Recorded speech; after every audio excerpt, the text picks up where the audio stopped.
حضرت عائشہ رضی اللہ عنہا فرماتی ہیں کہ ہم رسول اللہ صلی اللہ علیہ وسلم کی رفاقت میں حج کے ارادے سے نکلے. مقام صرف پر ایک جگہ کا نام. مجھے حیض شروع ہو گیا. رسول اللہ صلی اللہ علیہ وسلم میرے پاس تشریف لائے. میں اس وقت رو رہی تھی. آپ نے پوچھا کیا بات ہے؟ میں نے عرض کیا اگر میں اس سال حج کا ارادہ نہ کرتی تو اچھا تھا. حضور صلی اللہ علیہ وسلم نے فرمایا شاید تمہیں حیض آیا ہے. میں نے عرض کیا ہاں. آپ نے فرمایا یہ ایک ایسی چیز ہے جو اللہ تعالیٰ نے آدم کی بیٹیوں کے لیے لکھ دی ہے، لہذا جب تک پاک نہ ہو جاؤ بیت اللہ شریف کا طواف نہ کرو، باقی سارے مناسک حج ادا کرتی رہو. اسے بخاری نے روایت کیا. باقی مناسک حج کیا ہیں؟ مثلا احرام پہننا، اسی طرح عرفات جانا، مینا جانا، کنکریاں مارنا، یہ تمام چیزیں درست ہیں لیکن طواف نہیں ہو سکتا.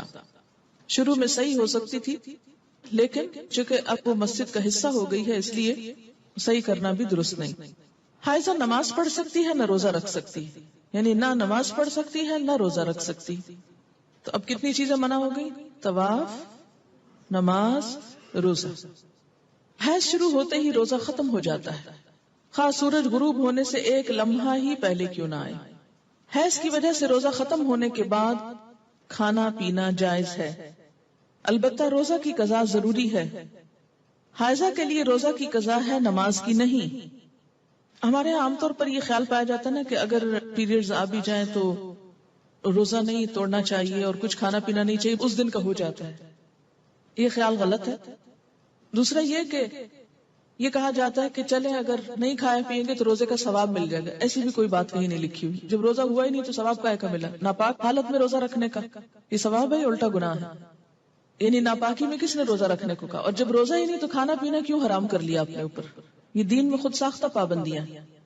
بعض اوقات ایک دم شوگر لیول ڈاؤن ہو جاتا ہے یا کوئی اور تکلیف ہوتی ہے، دوا لینے کی ضرورت ہوتی ہے، تو ایسے میں بے جا کی پابندی کے نہیں روزہ رکھے چلے جاؤ جیسے عام طور پر ہمارے معاشرے میں یہ چیز پائی جاتی ہے، تو یہ درست نہیں. عن ابی سعید الخدری رضی اللہ عنہ قال قال النبی صلی اللہ علیہ وسلم الیس اذا حادت لم تصلی ولم تصم فذلك من نقصان دینها رواہ البخاری. حضرت ابو سعید خدری رضی اللہ عنہ کہتے ہیں کہ نبی اکرم صلی اللہ علیہ وسلم نے فرمایا کیا ایسا نہیں کہ جب عورت کو حیض آئے تو نہ نماز پڑھ سکتی ہے نہ روزہ رکھ سکتی ہے؟ عورتوں کے دین میں کمی کی یہی وجہ ہے. اسے بخاری نے روایت کیا ہے. یعنی بہرحال جب نماز نہیں پڑھیں گے تو اس کا ثواب تو نہیں نا.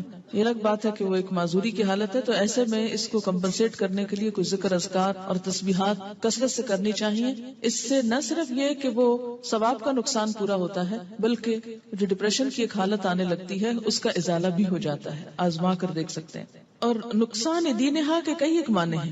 یہ جو عربی لفظ ہے نا نقصان دین، نقصان عربی میں کمی کو کہتے ہیں. قرآن پاک میں آپ نے پڑھا نا وَلَنَبْلُوَنَّكُمْ بِشَيْءٍ مِّنَ الْجُوعِ وَنَقْصٍ مِّنَ الْأَمْوَالِ. نقص اردو میں کہتے ہیں خرابی کو. ٹھیک ہے، یہ میں اس لیے یہاں پر واضح کرنا چاہتی ہوں کیونکہ بہت سے لوگ جو ان الفاظ کا صحیح معنی اور روح نہیں سمجھتے وہ بسا اوقات عورتوں کو پرووک کرتے ہیں یہ کہہ کر دیکھو اسلام نے تمہارے ساتھ کیسی زیادتی کی، اور اسلام میں تو عورت کو کوئی حیثیت ہی نہیں دی گئی، اس کے دین میں بھی نقص بتایا گیا. تو نقص اور نقصان کمی کے لیے ہے، کسی عیب اور خرابی کے لیے نہیں. اب آپ دیکھیے کہ نماز میں تو کمی ہوتی ہے لیکن اس وقت میں جو تکلیف کی یا اذیت کی کیفیت ہوتی ہے اس کا صلہ بھی ملتا ہے کیونکہ اللہ تعالیٰ نے لکھ دیا ہے نا یہ.